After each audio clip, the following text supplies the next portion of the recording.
হালুৰি দেখি আহি গোৱালৰ কৃষ্ণৰ কাৰণে বাট মোকলাবলৈ আহিল। মুখত অমৃত, পেটত হলে গৰল।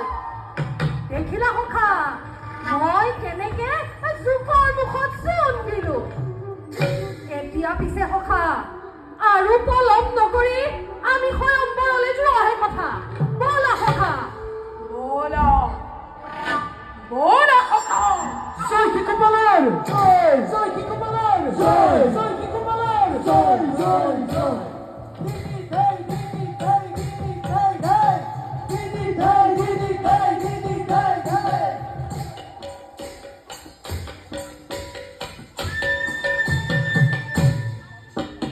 মন্দিৰ পদাদি চলে সেবিৰ ৰাজনয়ে ভকে চলে মহাভাৰত দেখিতে ভুৱনয়ে। দিদি দেই দিদি দেই দিদি দেই দিদি দেই দিদি দেই দিদি দেই